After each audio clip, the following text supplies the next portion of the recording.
This is a short video on CORADS classification and CT severity score in COVID-19 pneumonia. I am Dr. Ayyappan Ponnuswamy, consultant radiologist at Kaveri Hospital, Chennai. Though both are based on CT chest, their purpose is entirely different. CORADS classification gives the level of suspicion of COVID pneumonia based on the CT findings, whereas CT severity score gives the extent of involvement in the lungs based on CT. Into the classification, we'll have to know the typical CT findings in COVID pneumonia. So these are the GGOs or ground glass opacities, crazy paving pattern, and consolidation. GGOs or the ground glass opacities, these are hazy opacities, but this opacity will not obscure underlying bronchial structures or pulmonary vessels. This is the typical glass which we see in windows or in doors. So the purpose is to let light in, but the person on the other side will not be seen clearly.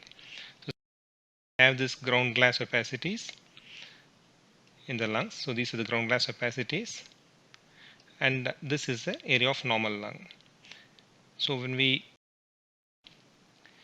see the pulmonary vessels, the vascular markings, the markings can be seen, and this is the area of normal lung, and this is the area of ground glass opacity. Next one is the crazy paving pattern. So this is nothing but ground glass opacity with superimposed intra and interlobular septal thickening. So what is crazy? So this we have commonly seen. So this is a crazy paving. So you have tiles of various sizes, and they are all placed together to give this appearance. Similarly, we have this crazy paving appearance in the lungs in CT. When we we see this septa. So the septa can be seen superimposed on this area of ground glass opacity. So that is crazy paving. Next is consolidation. Here the opacity will obscure underlying bronchial structures or pulmonary vessels, and we can see air bronchograms. So here we see this CT showing areas of patchy consolidation. Magnify it, and we can have a look at this area of opacity, but the underlying pulmonary vessels cannot be seen clearly. So this is an area of consolidation and not a ground glass opacity. You can also see in this area air bronchogram. Now we come to the CORADS classification. So when the CT findings are normal, or you have non-infectious abnormalities like emphysema, we give a CORADS score of 1, and the level of suspicion is nil. When you have CT findings which are consistent with infections other than COVID-19, like lobar pneumonia, we say the level of suspicion is low, and we give a CORADS score of 2. When the CT findings are not clear and COVID-19 cannot be ruled out, we say it is indeterminate. Typically in cases of pulmonary edema where we have perihilar ground glass opacities, we give a CORADS score of 3 in such a case. When the CT findings are present, suspicious for COVID-19, but not very typical, like they have ground glass opacities but not subpleural or which are unilateral, then you say the level of suspicion is high, and we give the CORADS score of 4. When you have typical abnormalities like patchy ground glass opacities which are subpleural, bilateral, then we say these are typical findings. The level of suspicion is very high, and we give CORADS score of 5. There is a new addition 6 when the RT-PCR is already proven to be positive for the patient. So basically CORADS 1 to 5 is based on CT scan findings. Next we come to the CT severity score. Patients also directly telling what is my telling about the score. CT severity score of 12 or 5 or 19 or 22. So first of all, we need to know what is the maximum score. So the most commonly used CT severity score, we have seen a maximum score of 25.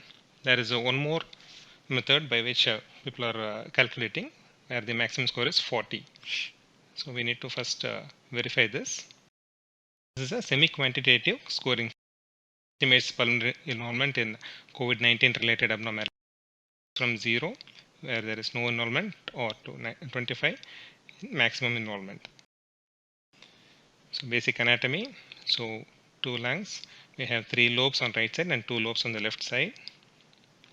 We have a major fissure or the oblique fissure, a minor fissure or the horizontal fissure on the right side. On the left side, we only have a major fissure. So basically for the lobe identification, we use the fissures. So these are the major fissures on both sides, seen on axial section, on coronal section.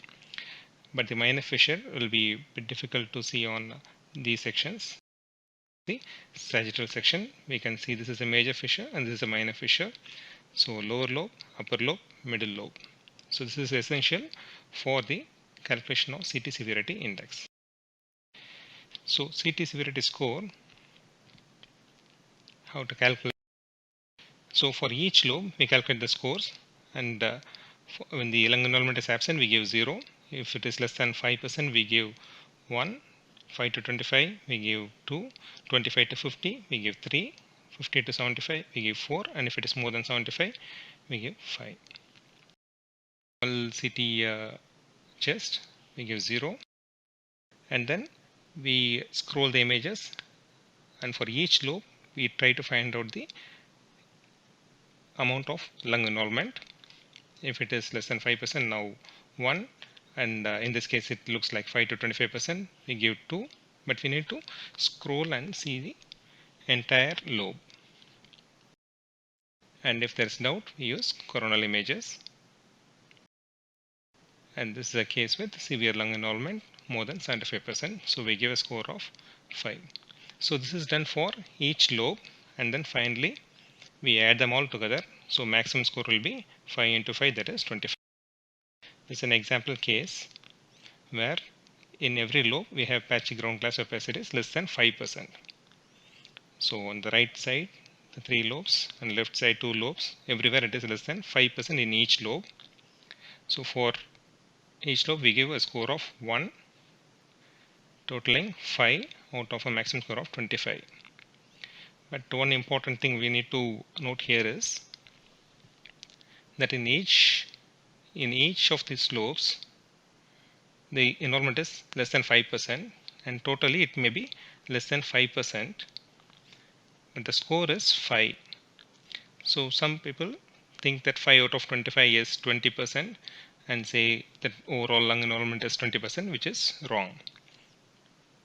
So we need to calculate for each lobe and then give the score. It may not correlate with the percentage of lung involvement in total. One more important thing is that the CT changes over time. So early stage of pneumonia infection in COVID-19, that is 0 to 4 days, we see ground glass opacities and partial crazy paving. The progressive stage, that is between 5 to 8 days, we see extension of ground glass opacities and increased crazy paving. The peak stage, that is 10 to 13 days, we can see consolidation.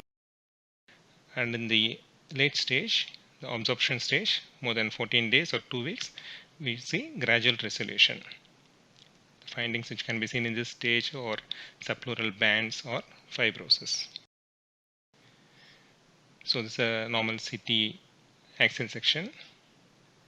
So early infection can show patchy subpleural ground glass opacity, which can extend to other areas and to the opposite side. Then we can have crazy paving pattern. Then we have areas of consolidation, and in the later stages we have these areas of subpleural bands and some fibrosis. So usually we do serial image interpretation.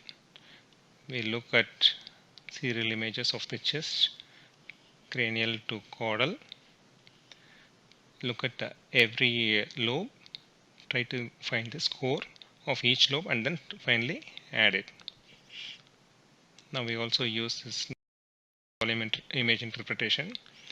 So here we see this areas, this light bluish areas, these are areas of COVID infection.